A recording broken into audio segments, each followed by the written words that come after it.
turabasuhuje kandi tubahaye ikaze mwebwe mukurikirana ibiganiro bya Rwanda Shine TV buri munsi ni by'agaciro. Tubafata nk'abantu badanje, tubafata nk'abantu bakomeye cyane muri famiye.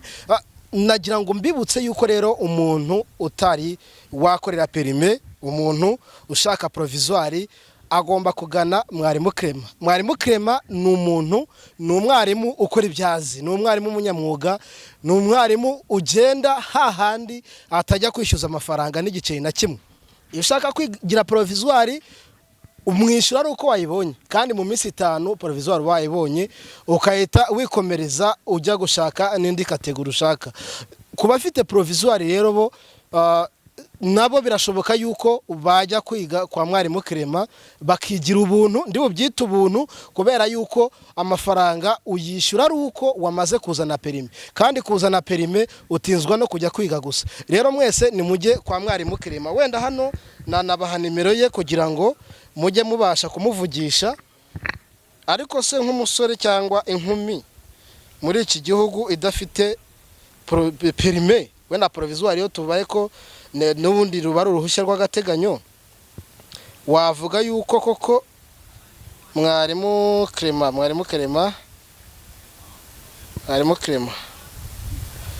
yes nandi bavuga nti umuntu, umusore cyangwa inkumi cyangwa se n'undi muntu wari wese usobanutse ntago yagakwiye kuba ageze isaha adafite perime, atabasha kwitwara.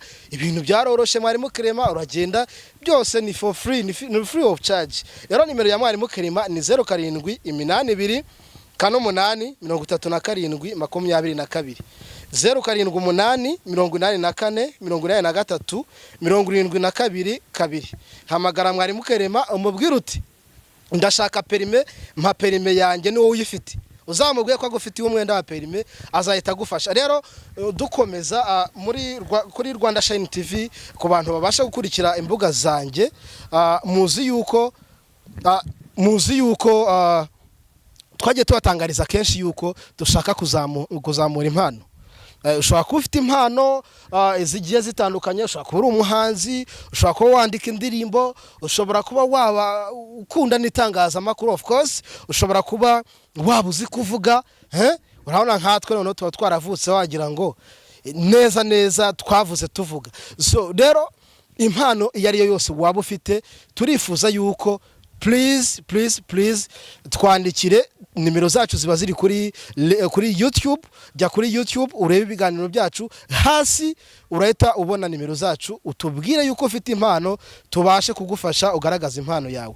Uyu munsi rero twatangije icyo gikorwa ku mugaragaro, turashaka kugira ngo tubereke impano uyu munsi twabashije gukusanya, kandi tuzi neza yuko biri bubashimishe. Murakoze rero, mukomeze gukurikira ibiganiro bya Rwanda Shine TV. Thank you very much.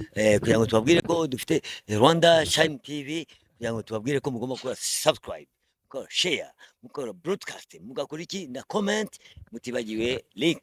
Ubwo ngubu ukuvuga ngo rero ni iterambere mu gihugu. Nanjye nkuko Kanyombya abivuze, mukore subscribe kuri Rwanda Shine TV, tuzajya tuba duhari tubashyushya tuganira.